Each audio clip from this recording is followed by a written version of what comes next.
విజయవాడలో సీఎం జగన్ పై జరిగిన దాడిని పలువురు నేతలు ఖండించారు. ఈ దాడి హేయమైన చర్య అని వైసీపీ సీనియర్ నేత విజయసాయిరెడ్డి అన్నారు. చంద్రబాబు ఏనాడు కూడా అభివృద్ధిని నమ్ముకుని రాజకీయాలు చేయలేదని, కేవలం కుట్రలు కుతంత్రాలు నమ్ముకునే రాజకీయం చేశారంటూ ఆరోపించారు. జగన్ పై జరిగిన దాడిని ఏపీ కాంగ్రెస్ చీఫ్ షర్మిల ఖండించారు. ఈ దాడి బాధాకరమన్నారు. ప్రజాస్వామ్యంలో హింసకు తావు లేదని, హింసను ప్రతి ప్రజాస్వామికవాది ఖండించాల్సిందే అంటూ చెప్పారు. గాయం నుండి జగన్ త్వరగా కోలుకోవాలంటూ దేవుణ్ణి ప్రార్థించారు షర్మిల. సీఎం జగన్ కు అయిన గాయం తెలుగు ప్రజలకు అయిన గాయం అంటూ మంత్రి అంబటి రాంబాబు అన్నారు.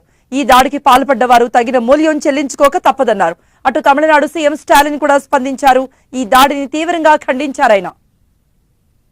సీఎం జగన్ మీద జరిగిన దాడిపై ప్రధాని మోదీ స్పందించారు. ఈ దాడిని ఆయన ఖండించారు. గాయం నుండి సీఎం జగన్ త్వరగా కోలుకోవాలంటూ ఎక్స్ వేదికగా ట్వీట్ చేశారు ప్రధాని. మాజీ మంత్రి కేటీఆర్ సైతం ఈ ఘటన ఖండించారు. ఈ ఘటనపై ఎలక్షన్ కమిషన్ చర్యలు తీసుకోవాలని కోరారు. ఈ దాడిపై సమగ్ర దర్యాప్తు జరిపి నిందితుల్ని శిక్షించాలంటూ డిమాండ్ చేశారు. సీఎం జగన్ పై జరిగిన దాడిపై టీడీపీ అధినేత చంద్రబాబు కూడా స్పందించారు. ఈ దాడిని తీవ్రంగా ఖండిస్తున్నట్టుగా చెప్పారు ఆయన. ఈ ఘటనపై విచారణ చేయాలంటూ ఈసీని కోరారు. దాడి చేసిన నిందితులను గుర్తించి కఠిన చర్యలు తీసుకోవాలని కోరారు.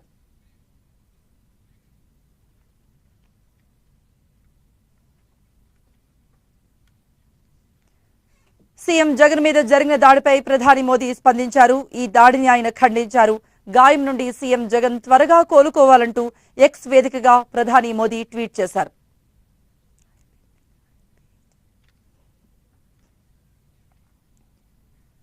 మాజీ మంత్రి కేటీఆర్ సైతం ఈ ఘటనను ఖండించారు. ఈ ఘటనపై ఎలక్షన్ కమిషన్ చర్యలు తీసుకోవాలని కోరారు. ఈ దాడిపై సమగ్ర దర్యాప్తు జరిపించాలని, నిందితుల్ని శిక్షించాలని డిమాండ్ చేశారు.